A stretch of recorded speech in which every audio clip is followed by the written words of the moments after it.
une vidéo sur TikTok où elle dit, elle me reproche, tu vois, même quand c'est une femme la plus vieille, elle parle de féminisme, c'est assez triste, machin.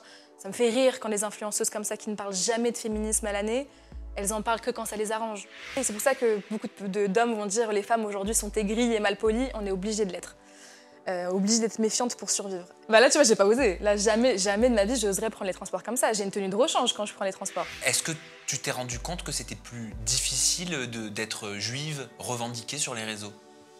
Ah, moi, ça a toujours été compliqué. J'ai vécu énormément pendant ma scolarité. Ça a été même ma famille. Hein. On a mis le feu à la porte de ma grand-mère parce qu'elle est juive. Moi, on m'a volé mes affaires, on les taguait. J'ai plus trop souvenir de tout ce qui s'est passé. Je sais juste que c'est une très longue nuit où je regarde par la fenêtre et j'attends que le soleil se lève. Et voilà, c'est ma première interaction avec un homme, c'est ça. C'est un homme qui fait mal. C'est un homme qui me fait des bleus parce qu'il se frotte à moi. Il me compresse, quoi. Je fonds en larmes. Il pleure aussi. Il me dit bah, je savais. Pardon.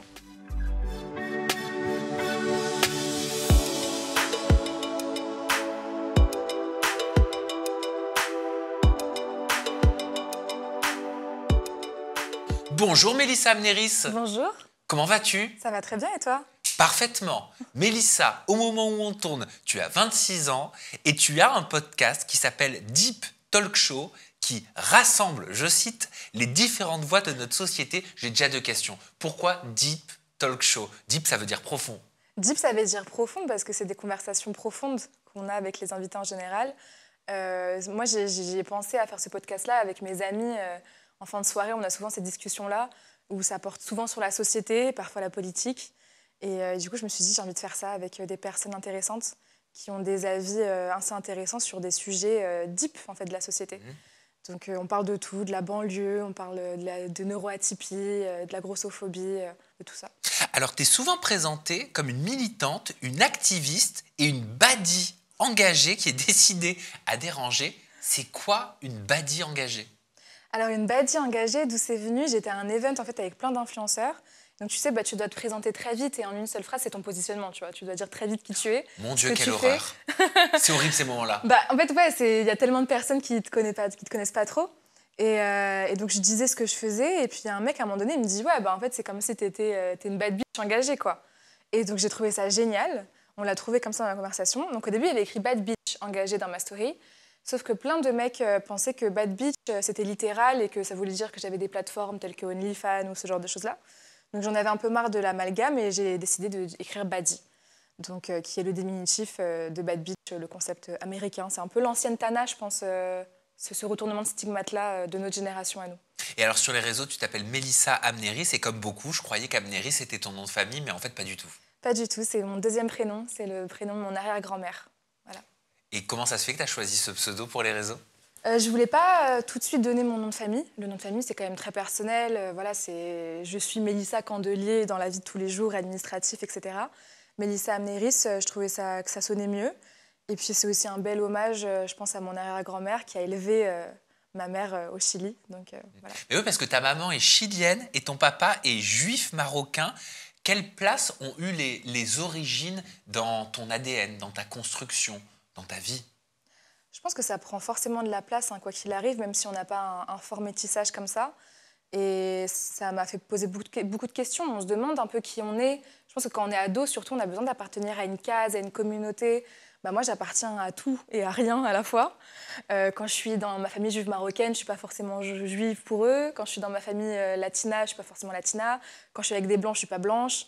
Enfin, voilà, je suis tout et rien à la fois. Mais c'est hyper intéressant quand même comme mélange et ça m'a permis aussi beaucoup d'ouverture d'esprit. Je suis issue d'un couple métis, que ce soit par la religion que par la culture, de différents continents. Donc ça apporte quand même un beau recul sur le monde. Et ça a toujours été vu, ce mixage, ce mélange, comme une richesse ou ça a pu parfois poser des problèmes au sein de la famille? Au tout début, ça a posé problème. Au tout début, c'était des deux côtés. Hein. Les juifs, des fois, souvent sont mal vus par des personnes qui ne connaissent pas trop. Du côté de mon père, c'était aussi mal vu parce que ma mère n'est pas juive et la religion se transmet par la mère. Et mon père, c'est l'aîné, donc il devait transmettre la religion. Et donc, c'était assez mal vu au début. Et puis après, ma grande sœur est née et je pense que tout de suite, ça s'est apaisé. Quand on voit l'enfant arriver, le fruit de l'amour, ils ne se sont plus posés de questions. Ils sont venus voir ma mère et maintenant, ma mère est très, très bien intégrée dans la famille de mon père. Spirituellement, religieusement parlant, est-ce qu'ils t'ont laissé le choix de choisir, justement? Ouais. Parce que j'ai cru comprendre que tu avais fait une confirmation ou une bat mitzvah. C'est une bat mitzvah chez les filles pour devenir juive. C'est ça, j'ai fait ma bat mitzvah donc, plus tard. Normalement, c'est 12 ans pour les femmes. Moi, je l'ai faite quand j'avais peut-être 14-15 ans. Donc le temps en fait de prendre des cours, d'apprendre la religion, etc. Je suis allée dans un mouvement libéral à Paris, donc ils sont déjà plus ouverts. Moi j'avais une femme rabbin par exemple dans ma synagogue. Extraordinaire. Ils font même des mariages gays les libéraux. Oui, c'est Delphine Orvilleur qui est une femme, une rabbin incroyable. Et donc après ça j'ai pu faire, donc j'ai un certificat de judaïté, hein, c'est très réglementé. Mais oui, ils m'ont laissé le choix, ça n'a jamais été imposé. J'ai baigné dans la culture juive, dans la tradition juive. Mais il n'y avait rien d'imposé. On ne me prenait pas mon téléphone pour me forcer à faire Shabbat. Je ne faisais même pas Shabbat avec mes parents. J'avais commencé à manger cachère, moi, à 18 ans, de mon propre chef. Ma sœur est un peu moins religieuse que moi. Mon frère est encore jeune, il se cherche. Et c'est assez ouvert. Il n'y a pas de... Dans quels aspects du judaïsme tu t'es retrouvée, tu te retrouves? Qu'est-ce qui te plaît? Alors moi, j'appréhende la religion d'une façon très personnelle. Je ne suis pas du tout attachée à la communauté, aux communautés religieuses, parce que... Je trouve que l'interprétation des textes, en tout cas pour ma part, hein, voilà, c'est vraiment comment je le perçois, est très différente en fonction de qui en fait la lecture, surtout en fonction de si on est une femme ou un homme aussi parfois.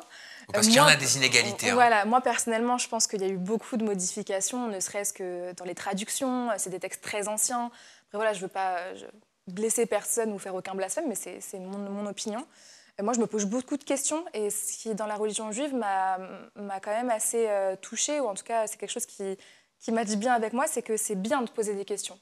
On demande toujours aux plus jeunes de poser une question, et en fait, ne pas poser de questions, c'est ça le blasphème, entre guillemets. Dans d'autres religions, peut-être parfois, c'est un peu mal vu de poser trop de questions. Là, il faut en poser tout le temps pour comprendre. Remettre en question la religion, c'est pas un blasphème. Donc ça, déjà, pour moi, c'était bien. Après, il y a plein d'aspects de la religion qui, pour moi, ne sont pas bien et qui sont compliqués. Hein. J'ai reçu des réflexions parfois de religieux de ma famille, un peu compliquées aussi. Quel type de réflexion? Je pense que une des réflexions, c'était un de mes cousins, j'avais genre 15 ans, et on était partis au bowling avec tous les cousins aux Champs-Élysées, et il y avait un mec qui m'avait interpellée dans la rue, bon, c'était du rue, on ne mettait pas encore ce mot-là à l'époque, donc siffler ou quelque chose comme ça. Et il m'avait dit, bah, de toute façon, si tu n'étais pas habillée comme ça, ça t'arriverait pas. J'étais pas habillée comme ça, présentement. J'avais un slim, des hugs, la doudoune, enfin la mode de l'époque. Et je trouvais ça triste, en fait. Après, c'est des réflexions qu'on trouve partout, mais je pense que c'était une réflexion que lui avait, parce que pour lui, la femme devait être tzniut, donc plus couverte, etc. Et je trouvais ça bête, parce qu'en fait, qu'on soit voilée, qu'on soit tzniut, qu'on soit plus découverte ou en bikini, on se fera toujours embêter. Donc c'est des concepts qui, pour moi, sont assez bêtes. C'est naïf. Est-ce que tu t'es rendu compte que c'était plus difficile d'être juive revendiquée sur les réseaux? Moi, ça a toujours été compliqué. J'ai vécu énormément pendant ma scolarité. Ça a été même ma famille. Hein. On a mis le feu à la porte de ma grand-mère parce qu'elle est juive. Moi, on m'a volé mes affaires, on les taguait.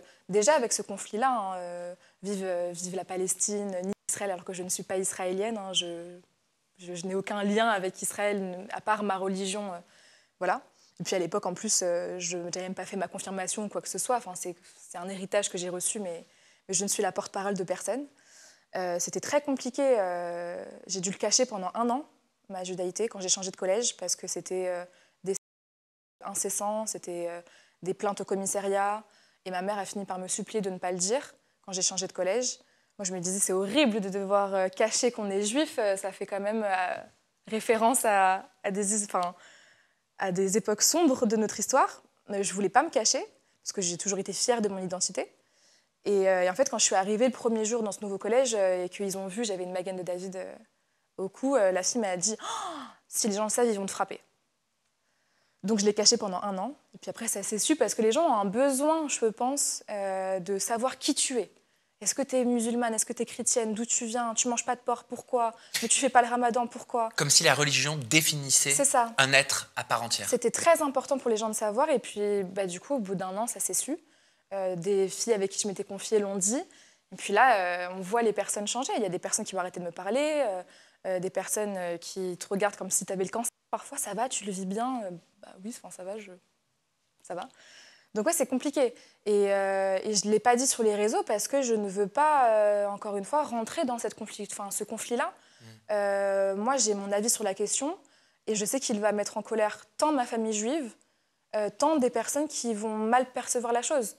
Parce que quand on essaye d'expliquer, quand on essaye de dire qu'on n'est pas d'accord avec ce qui se passe, que je serai toujours... De toute façon, je suis contre l'extrême droite, donc je ne pourrais pas être pro-Netanyahou, hein, ce serait totalement absurde vis-à-vis de mes convictions personnelles. Mais qu'on explique en tant que juif, parfois en France, on subit de l'antisémitisme par rapport à ça. C'est tellement repris par l'extrême droite, c'est tellement instrumentalisé par tout le monde que je veux pas... En tout cas, pour l'instant, je n'ai pas la force de m'en faire porte-parole. Peut-être un jour, je l'espère, parce que ça fait quand même partie de mon histoire et des fois, j'ai l'impression de la renier, mais c'est des mots compliqués. Et je pense qu'il faut les trouver pour ne blesser personne et pour faire comprendre que c'est une guerre qui nous dépasse, c'est une guerre qui est au-delà de tout entendement en termes humains, quoi. C'est terrible ce qui se passe. Tu parlais du harcèlement de rue il y a quelques instants. C'est très jeune que tu fais la connaissance, malheureusement, avec le harcèlement de rue. Tu as 11 ans quand ça commence. Tu sors de l'enfance. T'es une enfant à 11 ans, en fait. Je suis une enfant. Tu sors pas de l'enfance à 11 ans. Ouais. Non, je suis une enfant. Je sors de chez mes parents. Je suis avec mon petit frère, donc il a 7 ans de moins que moi, donc il a 4 ans. Donc je le tiens par la main. Et je crois qu'on devait aller chez ma grand-mère, qui habitait pas très loin, on prenait juste le bus. Il y avait ma grande sœur qui devait nous suivre pas loin, mais je suis sortie en première. Donc ma grande sœur qui devait avoir 15 ans. Donc bon, on se dit 15 ans, la fratrie elle a 15 ans, on peut sortir tout seul dans la rue. Il était tard, mais bon, c'était avant d'aller faire Shabbat, donc il devait être peut-être 18h, 19h, quelque chose comme ça. Et il y a une voiture qui passe et c'est un vieux monsieur dans un vieux taco qui me klaxonne et il me dit quelque chose, je ne me souviens pas. Mais je sais que je reste interloquée. C'est un jour qui m'a marquée parce que je suis avec mon petit frère aussi et que je me rends compte qu'on est vraiment 2 enfants et que je ne comprends pas trop ce qui se passe en fait. Je ne comprends pas ce vieux monsieur qui m'interpelle comme ça. Ma mère elle m'a toujours dit il ne faut pas rentrer dans les camionnettes des vieux monsieur, etc. Mais on ne se rend pas compte de ce que c'est. Donc ouais, c'était marquant. Et il te dit une phrase du style, en s'adressant à ton frère, un jour tu comprendras pourquoi ta sœur, on lui parle comme ça dans la rue. Ça, c'était une autre fois. Parce que ça arrivait souvent quand j'étais avec mon petit frère. C'était une autre fois, donc pareil, j'allais chez ma grand-mère. Et là, on est assis à l'arrêt de bus, je suis un peu plus âgée. Et mon petit frère ne comprend pas. Donc là, c'était deux jeunes, mais quand même beaucoup plus âgés que moi, hein, qui devaient être dans la vingtaine, qui me klaxonnent, pareil, ah, machin et tout. Et mon petit frère me regarde, tu les connais, enfin, ça se voyait dans ses yeux, est-ce que je les connais, il ne comprend pas. Et donc, en s'amusant de lui, ces 2 jeunes hommes lui disent « T'inquiète pas, tu comprendras plus tard pourquoi ta sœur, elle se fait klaxonner dans la rue. » Comme si c'était un flambeau d'homme en homme qu'on se donne, comme si c'était normal de faire ça à des femmes et que mon frère allait se rendre compte, mon frère allait poser un regard sexualisant sur moi un jour. Enfin, c'est terrible quand même de dire ça. Alors que c'est mon petit frère qui est un enfant et qui est mon frère, au-delà de tout ça. Sous-entendu quoi? Sous-entendu, t'es mignonne, tu plais, t'es attirante, ouais, donc on te klaxonne? Je pense que c'est ça. Tu comprendras pourquoi elle plaît aux hommes. Mais ça arrive souvent, ça, en tant que femme, dans la rue? Très souvent, tout le temps. Moi, personnellement, c'est quelque chose qui m'a pourri la vie. Je ne m'en rendais pas trop compte à l'époque. Après, peut-être qu'on en parlera, j'ai fait un burn-out, etc. Et depuis, je fais beaucoup d'anxiété dans les transports, par exemple. Je suis incapable... Là, en ce moment, j'arrive un petit peu. J'ai réussi depuis quasi 2 ans à refaire un trajet toute seule. J'ai beaucoup de mal. Le nombre de fois où on m'a suivie, on m'a touchée dans les transports. Des embrouilles aussi, parce que des fois, tu t'énerves et donc tu t'énerves avec des personnes où tu sais que s'ils te frappent, tu vas perdre. Hein. Donc ouais, c'est très compliqué. Ça m'a enlevé beaucoup d'opportunités aussi, je pense, dans la vie, ce genre de choses-là. Mais tu fais quoi en tant que femme dans les transports, dans l'espace public, pour te protéger de ceux qui n'ont aucun code, de ceux qui ne respectent pas les règles de tous? Je pense qu'il n'y a pas de mode d'emploi. Hein. Moi, je prenais les transports avant 1h30 aller, 1h30 retour quand j'allais au travail. Encore une fois, les gens ils vont dire la tenue, hein. Je n'étais pas habillée comme ça, j'allais au bureau. Non mais attends, mais même comme ça, moi, ça me choque pas que tu prennes les transports comme ça. Hein. Là, tu vois, j'ai pas osé. Là, jamais de ma vie, j'oserais prendre les transports comme ça. J'ai une tenue de rechange quand je prends les transports. Ah, mais moi, même pas, je te regarde si t'es dans les transports comme ça. Mais tu vis ta life, quoi. Beaucoup de personnes vont penser que c'est une invitation. Mais de toute façon, c'est même pas que la tenue, parce que j'ai même fait je me suis fait la remarque où des fois, quand tu es encore moins apprêtée, on te parle beaucoup plus aussi parce que tu as l'air plus accessible. Et ça, beaucoup de femmes avec qui j'en ai parlé se retrouvent aussi là-dedans. Où en fait, quand je suis très apprêtée, ça va souvent être bon, des sifflements, tu es belle, mais ils ne s'arrêtent pas. Mais par contre, de venir vraiment te parler frontalement et te demander quelque chose, c'est quand je suis moins apprêtée. Peut-être qu'ils se sentent plus à l'aise. C'est de la drague de dire à une fille dans le métro t'es sexy? Non, c'est pas de la drague. Pour moi, je pense qu'ils savent très bien qu'ils nous mettent mal à l'aise. Ils savent très bien qu'ils ont un ascendant sur nous, physique, d'une part. Et comme j'ai pu le dire, même si c'est souvent mal interprété, ça m'arrive très rarement, mais ça m'arrive. Il n'y a pas très longtemps, il y a quelques jours, j'en parlais avec mon copain, souvent je lui raconte ce qui se passe dans la rue. C'est un peu un exutoire pour moi. Et là, je suis à l'épicerie, donc en bas de chez moi, il est assez tard, je rentre, il est peut-être 22, 23 heures, et je rentre de tournage, donc là-bas, je suis bien apprêtée, etc. Et je vois que le garçon qui est avant moi, il me regarde beaucoup. Je me dis, bon, c'est pas grave, mais je me dis quand même, est-ce qu'il va m'attendre à la sortie? Vous voyez, comme quand on est tout le temps dans la recherche de scénarios, tout le temps on projette, on est tout le temps dans on surpense. Et c'est ça qui est aussi très, très, très prenant. Il n'y a pas de place pour la naïveté et la spontanéité. Non, il n'y a pas de place pour la naïveté et la spontanéité. Et c'est pour ça que beaucoup d'hommes vont dire les femmes aujourd'hui sont aigries et mal polies. On est obligé de l'être. Obligé d'être méfiante pour survivre. Et donc je me dis peut-être qu'il va m'attendre. Donc oui, il m'attend bien à la sortie. Je vois qu'il me dit excuse-moi et tout. Mais il a été très poli. Donc en fait, c'est bizarre parce que quand j'en ai parlé à mon copain, il m'a dit oui, mais tu ne devrais pas non plus t'en réjouir parce que c'était quand même la nuit et il t'a attendu à la sortie d'une épicerie, ça peut quand même être un peu bizarre comme comportement. Et oui, en vrai, ça l'est.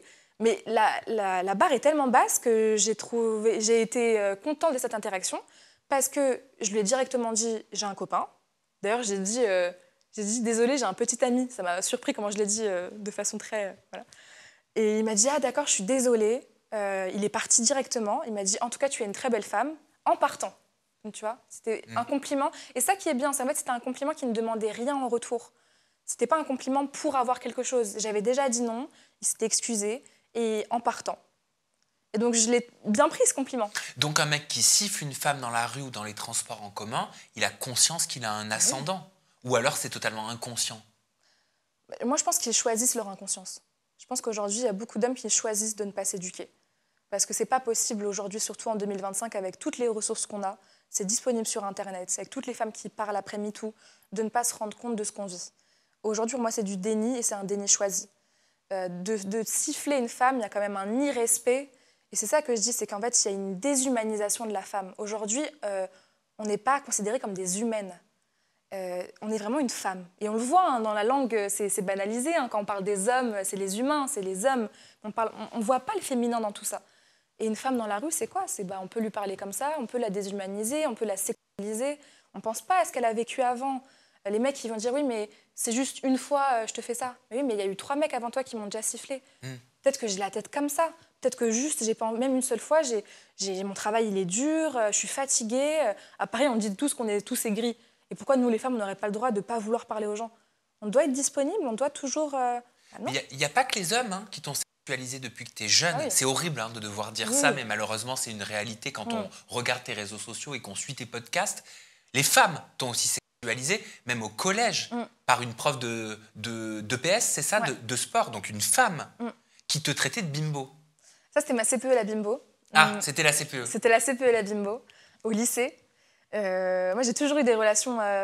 c'était un peu qui tout double avec les profs. C'était soit ils m'adoraient, soit ça se passait très mal, parce que j'ai toujours eu un franc-parler, que j'étais quand même assez fière. Et c'est vrai que des fois, je devais peut-être rester à ma place aussi. Hein. Quand on est élève, on pense qu'on est déjà adulte, alors que non, on a beaucoup à apprendre et beaucoup à apprendre de professeurs.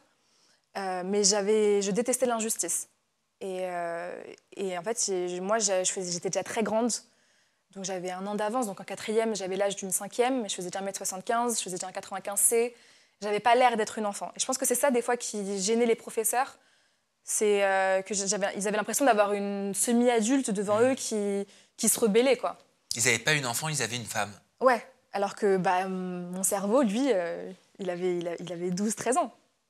Donc j'étais pas mature, j'avais pas la maturité nécessaire. Certes, mon corps était plus mature que les autres, mais pas mon cerveau. Et sinon, cette prof-là de sport, oui, elle me sexualisait beaucoup. Déjà, j'étais nulle en sport, donc je pense que ça devait pas aider. Mais par exemple, dès que les filles, on allait toutes aux toilettes, c'était que moi. Ouais, elle m'imitait, elle m'humiliait devant tout le monde. Elle faisait des petites voix. « Ah, Mélissa, elle est partie se remaquiller. Ah, Mélissa, machin. » Si j'oubliais mon élastique pour m'attacher les cheveux, j'ai toujours eu les cheveux très longs. Elle me disait... elle parlait d'elle à la 3e personne. « ah, madame un tel aussi, elle voudrait montrer ses beaux cheveux, mais elle ne peut pas. Donc, c'était toujours une humiliation, comme si tout tournait autour de mon physique. Je me rappelle d'un jour où on est en train de courir à l'extérieur, il se met à pleuvoir à torrent. Donc, tout le monde court se réfugier, ce qui est normal. Et c'était que moi, encore une fois. Ah, vite, Mélissa, cours, vite, vite, ton maquillage, il va couler. C'était tout le temps des... Bon, c'était pas sexualisant directement, mais en tout cas, c'était me réduire à mon physique. Ça, Oui, c'est et sûr puis certain. c'était insidieux, Ouais. surtout, beaucoup. C'est-à-dire que c'était un peu, tout le temps, de partout, des allusions à Tout le toi, temps. ton physique. Tout le temps. Si j'étais nulle en sport, c'était à cause de mon physique. Si j'allais aux toilettes, c'était parce que je voulais me remaquiller. Alors que pourtant, j'avais jamais de maquillage dans mon sac, j'en apportais jamais. Et même si, au pire, j'aurais fait ce que je veux, si je veux me remettre du gloss, je me remets du gloss. Qu'est-ce que tu avais de plus qu'elles? Ou qu'est-ce que tu avais tout simplement pour qu'elles en arrivent à te traiter de cette façon-là? Bah, je pense que c'est une compétition malsaine qui a été mise entre les femmes depuis très longtemps. Et c'est malheureux qu'une adulte se mette en compétition avec une adolescente, voire peut-être une enfant quand on a 12 ans, je sais pas, on est entre les deux, Donc prépubère. systémique. Je pense que oui, c'est tout le temps, hein, les femmes, c'est qui la plus belle. Dès le collège aussi, on a ces classements, hein, c'est qui la plus bonne, c'est qui la plus belle. Bon, au début, c'est un peu plus enfantin. Au primaire, ça va être c'est qui la plus belle. Au lycée, moi, c'était c'est qui la plus bonne à baiser. J'étais en haut de la liste. Je peux te dire qu'il y a eu aussi pas mal d'altercations avec ces élèves qui avaient fait cette liste-là. Oui, parce que certains pourraient penser que c'est valorisant. Hein. Non, c'est pas valorisant. Moi, quand on m'a dit, il y avait des filles qui étaient dans la classe et qui avaient enregistré les garçons parler. Pendant les vestiaires, elles m'ont fait écouter. Et j'ai entendu ces hommes-là, enfin ces garçons-là, parler de moi en disant bah, Mélissa, avec ses gros seins, machin, on ferait ci, on ferait ça. C'est horrible. Déjà parce que j'avais aucune conscience de ma sexualité, que j'étais vierge, que j'étais pas prête à ça. Ma première fois, moi, c'est passé, j'avais 20 ans passés. J'étais vraiment loin de tout ça. J'avais pas de petite amie, je voulais pas qu'on me sexualise et qu'on te l'impose en fait. Et c'est pas valorisant du tout, c'est horrible. Comment ça, on t'a envie de faire ci, ça avec mon corps? C'est mon corps, il m'appartient, j'ai pas envie qu'on le projette à ce point-là. Comment t'as traversé toutes ces années? C'était compliqué, hein. Je pense que j'ai mis le mot harcèlement après. Parce qu'on on a l'image du harcèlement où c'est forcément quelqu'un d'un peu timide, un peu ringard, avec des lunettes. Voilà, c'est c'est scénarisé, quoi. C'est le cinéma. Et moi, j'avais des amis, j'étais assez populaire aussi. J'avais une grande gueule, je me défendais. Mais en fait, quand on y pense, c'était énormément d'harcèlement. C'était tout le temps incessant. Et en fait, je pense que oui, j'en ai vécu. Tu parles sur tes réseaux sociaux, Mélissa, avec beaucoup de simplicité de différents épisodes de ta vie. Tu vas nous expliquer pourquoi, dans quelques temps, tu arrives aujourd'hui à le faire avec autant de liberté. Peut-être que ça a d'ailleurs certainement pas été toujours le cas. Tu as parlé d'un moment, d'un épisode particulier de ta vie où tu as été agressée sexuellement par ton cousin alors que tu n'avais que 14 ans. Il en avait 18. Ouais. Bah, c'est je pense, l'épisode le plus marquant de ma vie. Où je suis en vacances, c'est chez la famille de ce cousin-là, qu'il se passe ce qu'il se passe. C'est le 14 juillet, c'est festif, on ne s'imagine pas qu'il va se passer ça. Je suis avec tous les plus grands. Lui, il a 18 ans, ma sœur a 18 ans aussi. On est avec tous ses amis. Moi, je suis la plus jeune, je suis la seule qui ne boit pas, je suis la seule qui ne fume pas de drogue. Donc, je suis la seule lucide aussi. Mais il m'arrive ça à la fin. Et je ne comprends pas ce qui se passe, en fait, pendant cette nuit-là, interminable. Pourquoi vous dormiez dans la même chambre? On dormait dans la même chambre parce que ma sœur occupait la chambre d'amis avec un garçon, que je me suis rendu compte que je gênais en tant que petite sœur. Et ça qui est un peu horrible, c'est que je m'assure pour elle que c'est OK. Je dis, t'es sûre que tu veux rester avec ce mec-là? Elle me dit oui, elle me donne le feu vert. Et moi, je pars dans la chambre de mon cousin, mais jamais de ma vie, je m'imagine, déjà je pense qu'il dort, parce que ça fait un moment qu'il est parti, et jamais de ma vie, je m'imagine que c'est un danger. Je le connais depuis que je suis née, je vais en vacances chez lui tous les étés quasiment, depuis que je suis petite. Avec de bons rapports? Ça faisait très longtemps que je ne l'avais pas vu, et c'est vrai que dès le début, il avait commencé à me sexualiser, il ne m'avait pas vu depuis la transition adolescence, tu vois. Mais pour moi, c'est mon cousin, enfin... moi, je ne projette pas des histoires d'amour ou sexuelles avec un cousin. Mais par exemple, ce qu'il me dit pendant cette nuit-là, c'est on n'est pas tant cousin que ça, parce que c'est mon grand cousin. Tu vois, c'est pas un cousin germain. Comment il se rapproche de toi? Je sais pas, il se réveille en fait, et ça commence par des câlins, je comprends pas ce qui se passe. Je sais qu'il me dit, il me demande si j'ai eu mon premier baiser, je lui dis non.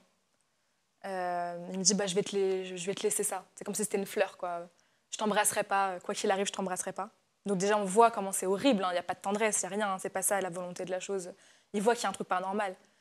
Et je sais que je lui dis, mais je sais plus ce que je lui dis, mais à un moment donné, je lui dis, c'est toi l'adulte, c'est toi qui sais. Franchement, je n'ai plus trop souvenir de tout ce qui s'est passé. Je sais juste que c'est une très longue nuit où je regarde par la fenêtre et j'attends que le soleil se lève. Et voilà, c'est ma première interaction avec un homme, c'est ça, c'est un homme qui fait mal, c'est un homme qui me fait des bleus, parce qu'il se frotte à moi, il me compresse, quoi. Est-ce qu'il y a eu pénétration? Non. C'est pour ça que c'est une agression, c'est pas un viol. J'ai eu la chance de ne jamais être violée dans ma vie. Et c'est une chance, hein, je pense, aujourd'hui pour une femme. Mais c'est une agression sexuelle, ouais. Lui, il était comment? Est-ce qu'il comprend que c'est pas normal, que pour toi, c'est pas OK, c'est pas normal? Non. Ou est-ce qu'il veut pas comprendre? Bah, je sais pas, j'en ai pas reparlé jusqu'à 10 ans après, hein, où il y a la confrontation, où j'ose en parler à mon père, à ma mère, etc. Et donc là, ça sort un petit peu de la sphère. Mais non, la confrontation, il m'a remis des choses dessus. Il m'a dit des choses horribles, que c'est moi qui l'avais aguiché, que je lui avais demandé d'enlever mon t-shirt, que... J'ai 14 ans, on le rappelle. Hein. Et tout était faux, bien sûr. Et tout était faux. Et puis même, si aujourd'hui la loi essaye quand même d'encadrer la majorité sexuelle, etc., j'ai 14 ans. Oui. J'ai jamais embrassé de garçon, je lui dis. Je suis vierge. C'est mon cousin. Il a fumé, il a bu. Et c'est lui qu'on essaye d'entendre à ce moment-là. Non, mais pour le coup, ton père te croit. Mon père me croit directement. Tout de suite. Et d'ailleurs, il dit, je le savais, je sentais qu'il s'était passé quelque chose. Ouais, directement. Où en fait, franchement, c'est horrible parce qu'il y a plein de petites phrases assez marquantes. Juste avant de partir, mon père était quelqu'un de très strict. Et on peut le comprendre, hein, il avait peur pour ses filles. Et on lui demande, s'il te plaît, papa, est-ce qu'on peut y aller? C'est le 14 juillet, on avait fait le feu d'artifice avec toute la famille. Est-ce qu'on peut y aller? Ils font une soirée, le cousin fait une soirée avec tout le monde. Mon père est réticent et non, on le bassine, s'il te plaît, s'il te plaît. Et je me rappelle qu'il va voir mon cousin et qu'il lui dit, tu prends soin de mes filles. Tu sais, comme...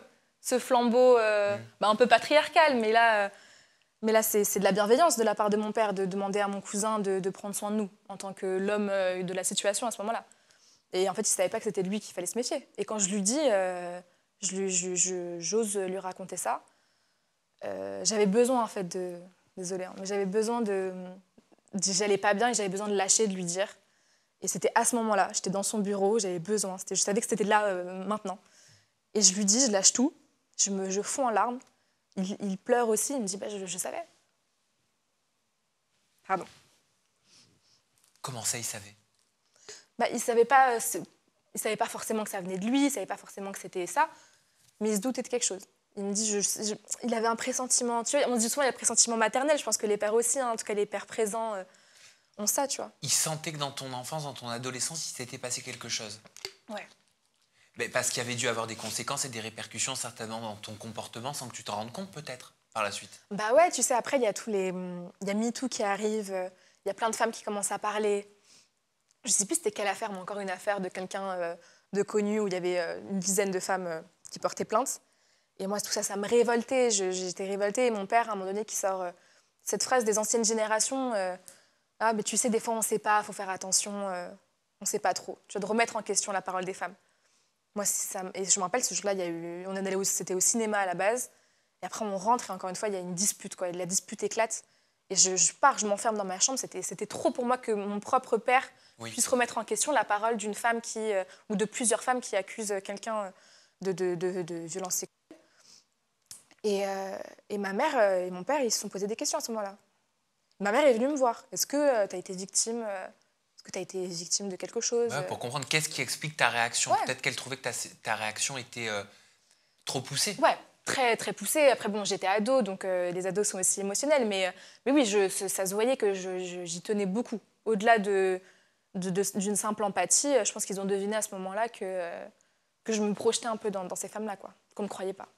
Et 10 ans après, donc au moment où tu en parles, à tes proches, à tes parents, à ta mère, à ton père, tu nous as expliqué ce que ton père t'avait dit. Je le savais, j'étais sûre qu'il s'était passé quelque chose. Ta maman, elle, pour le coup, te dit quelque chose aussi qui va te marquer. Elle te dit, on a tous vécu ça. Ouais. Elle me dit, elle n'est pas étonnée, en fait. Oui. Et Bah, ça t'étonne ou pas qu'elle le soit pas? Bah non, malheureusement, non. Parce que ça concerne trop de femmes. Et que c'est pour ça que j'invite les hommes à parler à leur mère, parler à leur sœur, parler à leur fille. Parce que beaucoup vont te dire, oui, mais moi ça va. Mais on n'ose pas en parler en fait.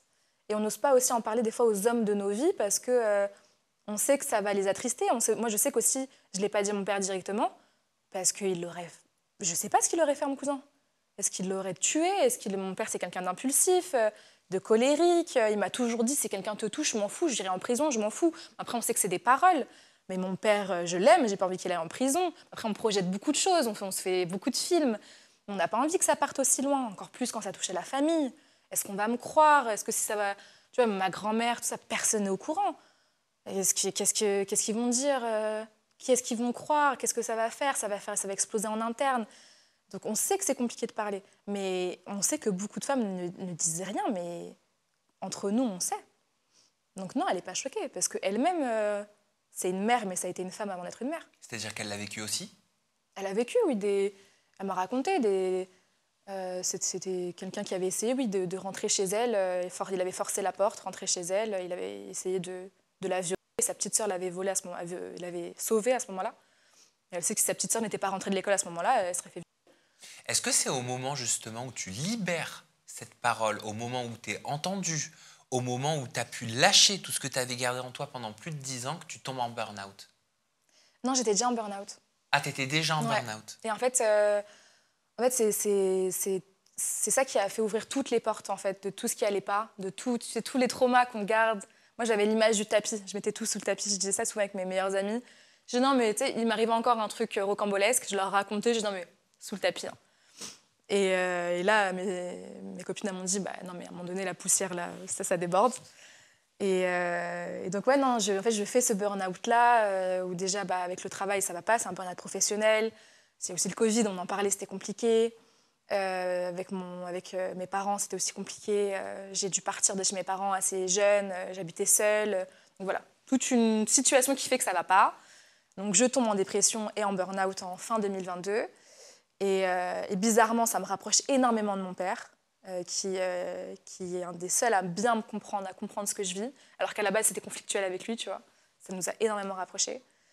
Et donc là, ouais, en fait, tout s'ouvre. Tout ce qui est sous le tapis, là, j'ai besoin de le sortir. Parce que ça a été un bénéfique, quand même, cette dépression, même si j'en ai encore les sévices, hein, j'ai encore des séquelles. Hein. C'est quoi les séquelles? Bah, y a des moments où je vais encore pas bien. Il y a des moments où j'arrive pas à sortir de chez moi. C'est beaucoup plus espacé, beaucoup plus rare qu'avant. Le burn-out, c'est une fatigue. Je sais que je suis encore énormément fatiguée. Moi qui, avant, je faisais des semaines à 50 heures, j'avais l'école, je travaillais à côté pour financer mes études, j'arrêtais jamais. Maintenant, aujourd'hui, je suis tout le temps fatiguée. Il n'y a jamais un jour où je ne suis pas fatiguée. Et je sais que c'est dû à ça. Mais si tu es tout le temps fatiguée, c'est parce que tu as encore certainement... pas des démons, c'est peut-être pas le mot, mais il y a encore des choses qui te font du mal, qui te blessent, qui t'empêchent d'être complètement sereine et d'avoir la tête libre. Bah, je pense que de toute façon, quand on a vécu ce genre de choses-là, c'est compliqué hein, d'en faire... je sais pas, le mot, c'est peut-être pas deuil, mais ouais, de passer à autre chose. Et c'est horrible parce que tu vois, c'est la première fois que j'en parle hein, aussi ouvertement. Mais je suis porte-parole aujourd'hui d'une cause féministe. Je suis porte-parole où j'essaie d'accompagner. Là, en ce moment, je suis en train d'accompagner des personnes qui ont aussi subi des violences et qui doivent du coup call out, hein, c'est comme ça qu'on appelle ces personnes-là qui leur ont fait subir ça, les agresseurs, les prédateurs. Donc j'invite les femmes à parler, j'essaye de... Mais pour moi, c'est dur aussi. Parce qu'au-delà d'être une figure militante, d'être parfois une porte-parole, il y a la femme derrière, il y a l'individu derrière. Et donc c'est pour ça que je comprends facilement aussi ces femmes-là. Pourquoi c'est dur? Parce que, en fait, des fois, tu te poses la question de est-ce que ça en vaut la peine. Tu sais, on est dans une ère où tout le monde dit... c'est un mec qui m'a commenté ça il n'y a pas longtemps. On vit dans un pays où la parole d'une femme peut emprisonner un homme.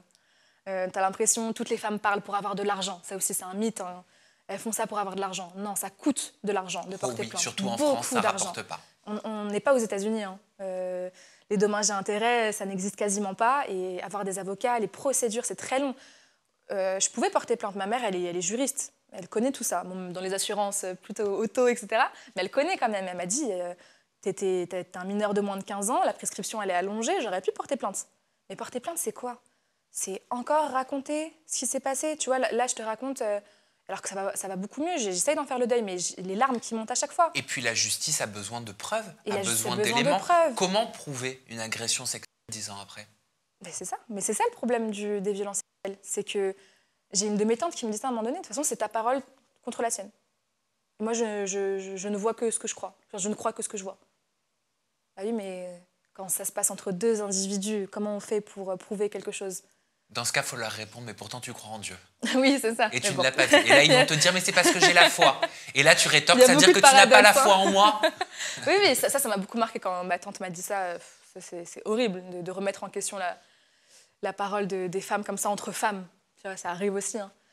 Mais c'est compliqué. Je veux pas retourner dans ça. Je veux pas devoir en parler à toute ma famille. Peut-être qu'ils verront ça, mais je le dis pas directement. Aujourd'hui, je vais plus au mariage quasiment. Je vais plus au machin. C'est moi qui suis mise à l'écart. Lui, il y va, mais c'est moi qui suis mise à l'écart. Et parce que c'est trop dur, en fait. Je sais que j'irai mieux psychologiquement si je fais ma vie de mon côté. Tu t'es isolée. Ouais. Tu t'es isolée. On parlait du burn-out. Je suis tombée sur un de tes posts sur Instagram. C'est le premier post, en tout cas peut-être après le nettoyage que tu as il y a dû eu le faire, nettoyage, ouais. dans lequel tu dis on te voit et il y a écrit arrête de faire la dépressive, reprends-toi, tu manques juste de vitamines, dis-toi qu'il y a des gens qui vivent pire, on s'en fout de ça, t'inquiète, ça va aller, t'es plus forte que ça, t'as l'air d'aller bien en vrai. C'est quoi? Est-ce que c'est une façon de dénoncer les personnes qui minimisent un état dépressif, une dépression? Ouais. Bah, du coup, je fais ma dépression, donc on en parlait fin 2022. Je suis déjà un peu sur les réseaux à l'époque, pas autant qu'aujourd'hui, parce que bah, j'ai mon travail. Enfin, non, je viens de quitter mon travail. En tout cas, je suis en procédure de rupture conventionnelle. Mais du coup, je me dis, je vais mal, mais j'ai envie de le partager et d'aider certaines personnes qui vont mal aussi. J'avais peut-être 15 000 abonnés à l'époque. Ça peut aider des personnes, j'ai envie d'en parler.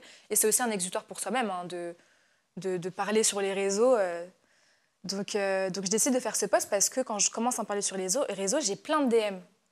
J'ai plein de DM de non mais c'est le magnésium, prends des compléments alimentaires, fais du sport, c'est parce qu'il n'y a pas de soleil, tu sais c'était l'hiver donc c'est parce qu'il n'y a pas de soleil.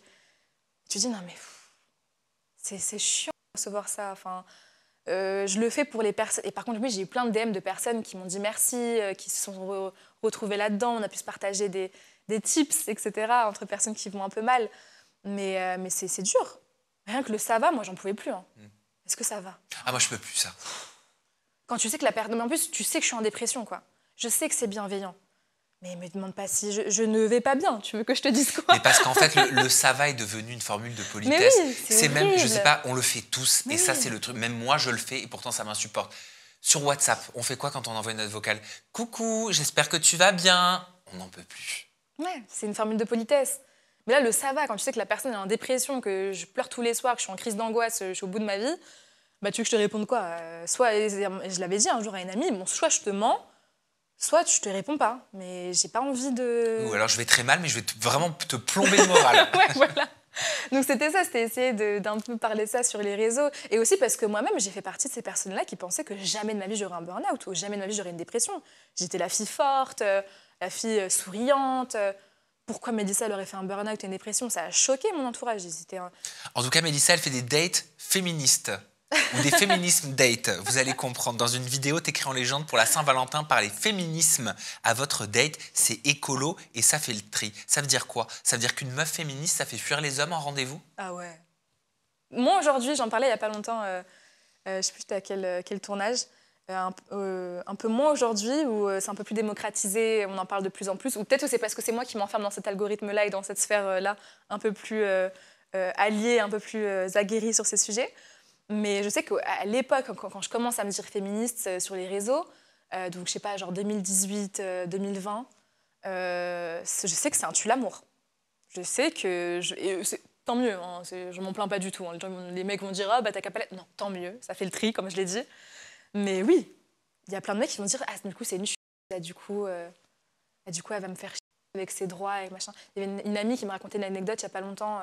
Un mec lui dit moi, j'ai besoin d'une fille tu sais, soumise, qui a pas de copine, qui fait pas de sortie, machin. » Il lui fait toute sa to-do list, tu vois, enfin, la longue liste. Il dit « Est-ce que t'es prête à faire tout ça ?» Elle lui dit « Bah non, enfin, c'est mort. » Et le mec lui dit « De toute façon, t'es trop féministe. » Donc aujourd'hui, une femme qui refuse tu vois, de soumettre à des conditions, c'est être féministe. Donc bon, pour moi, c'est plutôt un compliment. Tu connais aussi des femmes qui sont pas féministes? Ouais, oui, malheureusement. Ça existe? Bah oui. J'ai une vidéo à te montrer. C'est un extrait d'interview avec Sylvie Ortega qui parle justement de sa notion de féminisme. Je te propose de découvrir. Allez. Non, mais j'aime trop les hommes pour être féministe. C'est-à-dire, ça veut dire quoi j'aime trop les hommes pour être féministe? Bah, c'est-à-dire que je peux être féministe à petite dose.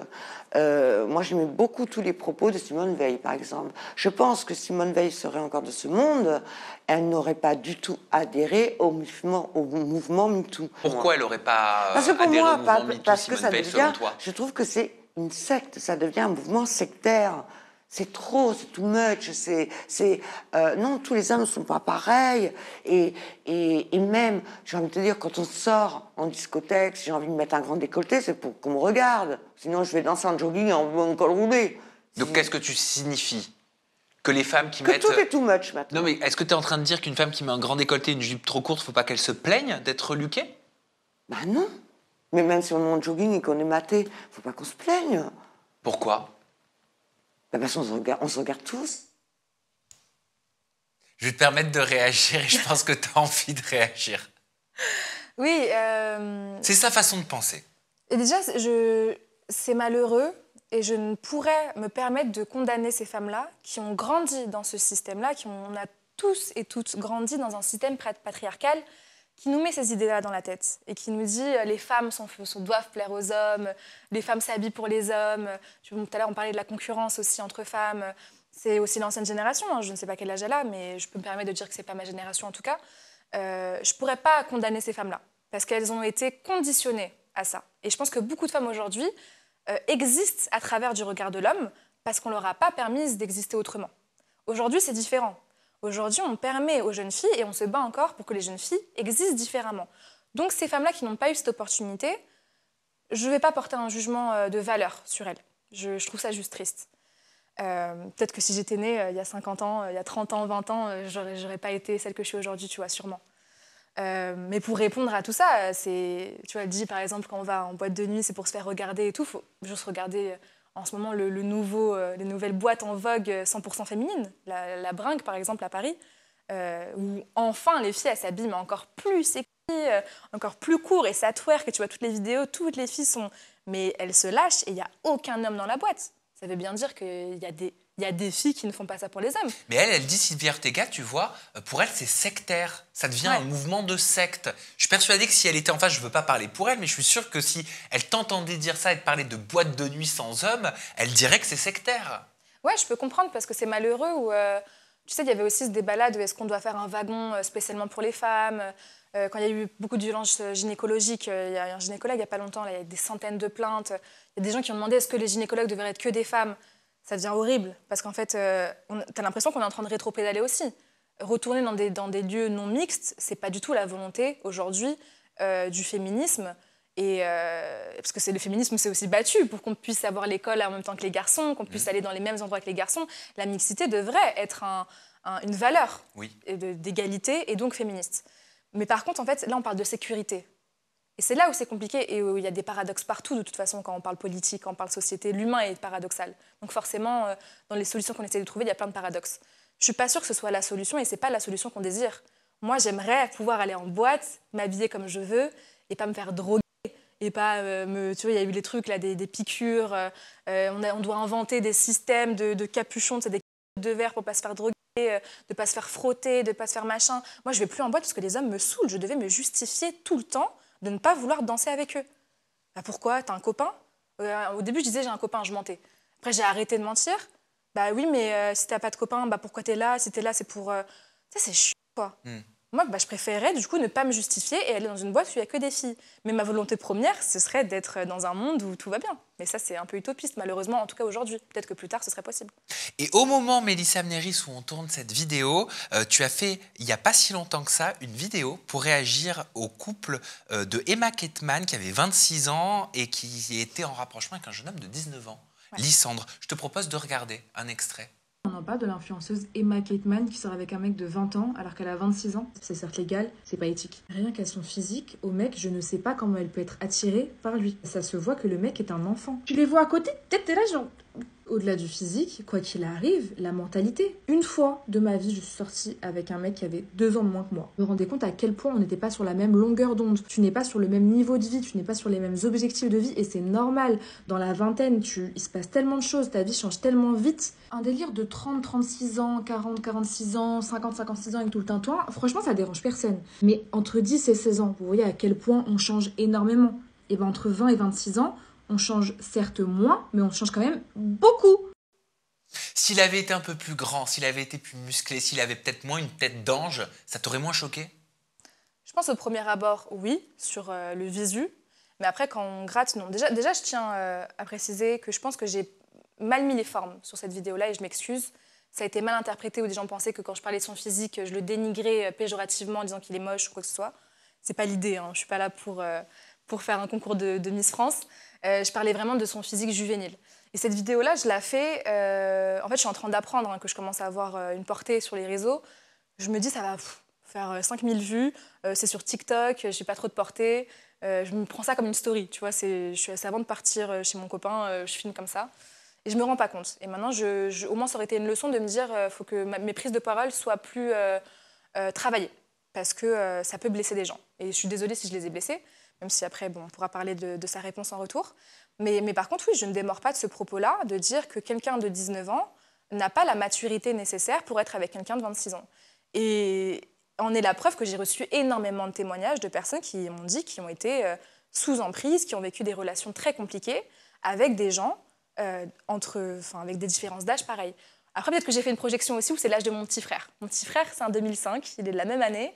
Je suis de la même année qu'Emma Cakeman. Moi, je connaissais pas du tout Lisande, tout ça. C'est pas, moi, je suis pas trop la télé-réalité. Les gens qui passent ici, d'habitude, je regarde pas trop. Je savais pas que ça allait prendre, voilà.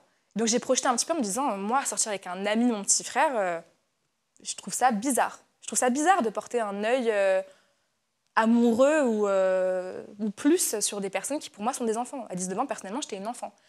Et avec mon œil féministe, tu vois, je me suis dit, est-ce que ça avait été l'inverse, ça nous aurait pas tous choqués? Parce qu'après, il y a d'autres dominations. Tu vois, il y aurait eu la domination en plus du genre. Et c'est souvent l'inverse. Mais moi, comme je suis très féministe, bah, j'ai plus l'habitude de dénoncer l'inverse. Oui. Et tu vois, c'est ça qui est très bizarre quand on parle des paradoxes. Oui, donc tu t'es dit, il faut aussi que je le dénonce quand c'est dans le sens inverse. Et pourtant, c'est ce qu'on m'a... Tu vois, c'est la première fois de ma vie où je me suis pris une vague d'harcèlement pour me dire que je suis misogyne. Et là, ça m'a fait encore plus de mal que d'habitude, parce que j'ai l'habitude qu'on me dise que je suis misandre, qu'on me dise que je déteste les hommes, qu'on peut dire Sylvie Ortega, c'est ça.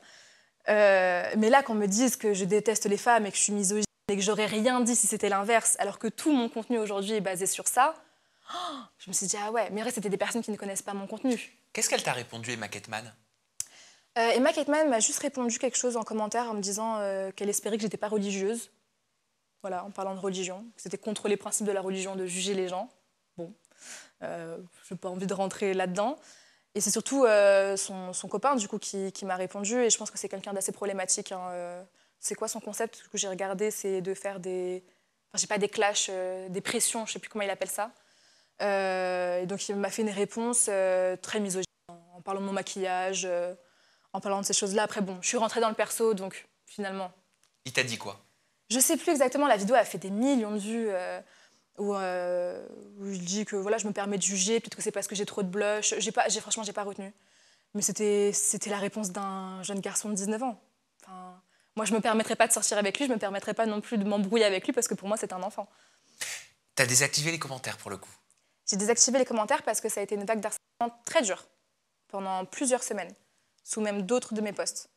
Et comme je te l'ai dit, de se prendre une vague en disant que je suis misogyne, alors que pourtant j'ai l'habitude qu'on me traite de tous les noms, hein, les hommes me disent des choses horribles, en tout cas les hommes, les antiféministes me disent des choses horribles, mais là, je me suis remise en question et je pense qu'il faut le faire. Hein, l'essence même du militantisme, c'est se remettre en question. Et après, du coup, j'en ai fait une deuxième vidéo après pour expliquer, tu vois, ces dynamiques de domination. Je me suis dit, c'est bien, maintenant que le sujet est ouvert, parce que c'est un vrai sujet pour moi. Tous ces gens-là, on a tous connu ce mec de 26 ans qui sortait avec la meuf qui avait 17 ans ou 16 ans même. Bon, là, ils sont mineurs, tu vois, c'est encore pire. Mais on a tous vu des relations comme ça assez déséquilibrées. Donc j'en ai fait une vidéo après, travailler pour le coup, où je parle de concepts plus sociologiques, on parle d'agisme, on parle des dominations d'âge, tout ça. Mais ça ne les intéresse pas, les gens, ils étaient plus dans le drama. Ah non, malheureusement, plus c'est intelligent, parfois, moins ça intéresse et c'est bien dommage. Dans ton podcast Deep, tu parles aussi de la notion de toxicité, de perversion narcissique. Il faut faire aussi attention avec ces termes parce que ce sont des termes qui sont accolés un peu à tout le monde, à toutes les situations. Pourtant, ça existe véritablement. Oui. Aujourd'hui, c'est un mot un peu fourre-tout, hein. On a tous un ex toxique, on connaît tous un pervers narcissique. C'est un mot qui sort très facilement, alors que le pervers narcissique, c'est vraiment... normalement, je ne sais pas si c'est un diagnostic, mais en tout cas, c'est vraiment quelque chose d'attesté psychologiquement. Moi, je ne suis pas psychologue, hein, je ne pourrais pas vous donner tous les tenants et aboutissants. Il faut faire attention quand même. Je pense que cette vidéo-là, c'était quand j'étais avec Chloé Thibault. C'est ça.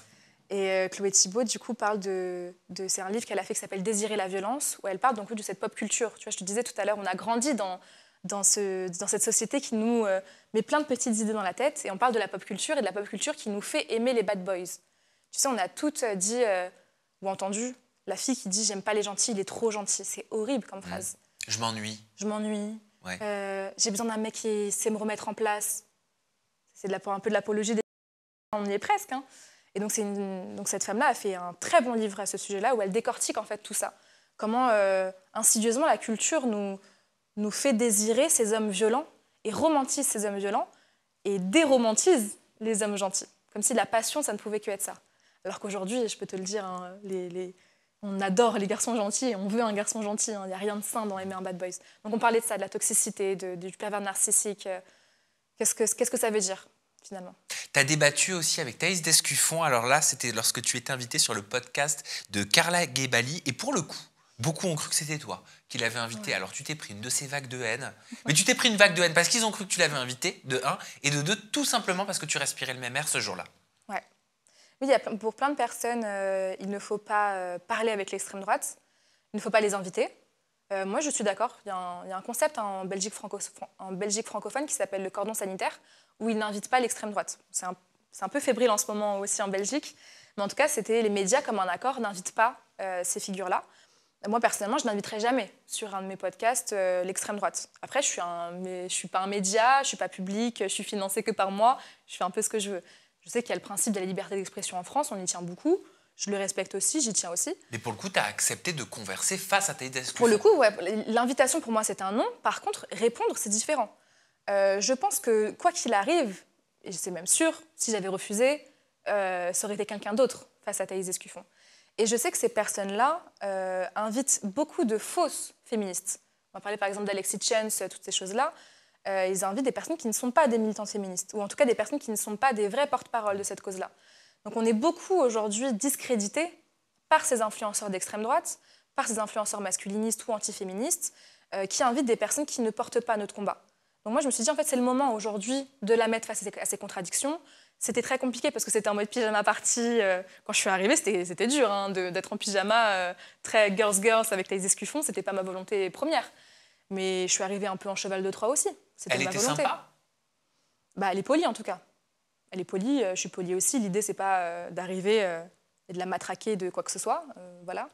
Par contre, oui, quand j'arrive et que je lui fais la bise, moi, ça me crispe, mais je dois être polie. C'est plus l'après. L'après, elle continue à dire des choses. Elle a dit quelque chose en mode, oui, ça irait mieux si les femmes avaient des chaperons, comme à l'époque. Elle continue à prôner tout ce qu'elle déteste. Hein. Finalement, je lui dis, je l'inviterai à habiter en Arabie Saoudite. Je pense que ça lui ferait du bien. mais non, c'est une personne avec qui je ne pourrais jamais, j'irai jamais boire un verre avec elle. C'était juste pour débattre avec. Hein. Sinon, je lui aurais jamais fait la bise. Voilà. Alex Kitchen, ça m'étonne quand même qu'il soit pas féministe. Ah bon? Ça t'étonne? Qu'est-ce que tu penses de ce type de profil qu'on voit de plus en plus sur les réseaux sociaux? Non, j'allais dire libérer leur parole ou libérer leur connerie, je ne sais pas. Ouais. Y a une étude qui est sortie qui montre que les femmes sont de plus en plus féministes, mais il y a aussi de plus en plus de masculinistes. Déjà, le terme n'existait pas avant. Masculiniste, qu'est-ce que c'est? C'est un terme qui, pour moi, n'est pas légitime parce qu'il se mettra en opposition directe avec le féminisme. Et ce n'est pas du tout son équivalent ou son opposition. Le masculinisme prône vraiment une supériorité de l'homme sur la femme. Le féminisme ne prône pas une supériorité de la femme sur l'homme. Donc, je dirais qu'à partir de ce moment-là, pour moi, ça ne peut pas être au même pied d'égalité, ces deux termes-là. Mais oui, il y en a de plus en plus, forcément, c'est l'action-réaction, on le voit dans tout. Les gens aujourd'hui Tu vois, on parle tellement de... LGBT, anti-woke. Voilà, LGBT anti-woke, tellement tout le monde a l'islam à la bouche, t'allumes CNews, c'est la faute tout le temps des musulmans. Aujourd'hui, j'ai jamais autant entendu parler du carême que cette année. Mais parce que les gens deviennent de plus en plus religieux, parce qu'on parle de plus en plus des religions. Enfin, on est en train de rentrer dans un engrenage terrible. Mais oui, même les influenceurs chrétiens, je veux dire, on les a jamais vus autant que là ces derniers mois. Oui, et je le reproche pas. Bien sûr. Si c'est fait d'une façon bienveillante et que toujours on est dans ce partage, à la base, pour moi, c'est ça la religion. Hein. C'est le partage, c'est aussi des règles de savoir-vivre. Quand à la base, il n'y en avait pas, en moins 5000 pour ma part, il y a 2000 ans pour les chrétiens ou il y a 1000 ans, 1500 ans pour les musulmans.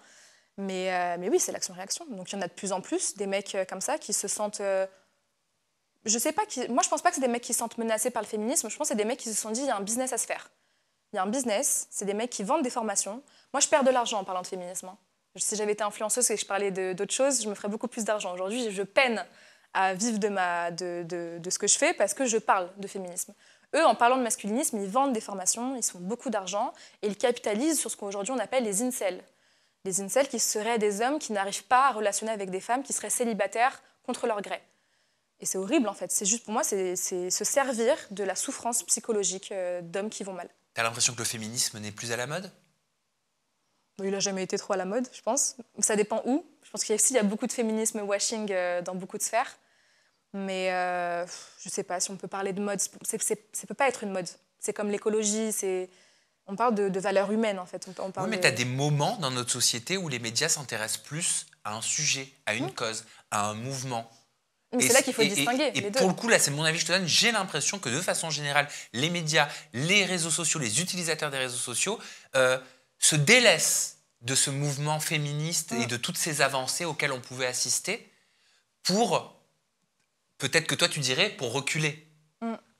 Parce que oui, c'est là où on fait la différence donc, entre le vrai féminisme et le féminisme washing, où il y a des personnes qui ont vu, au-delà des masculinistes, d'autres personnes qui ont vu des opportunités marketing.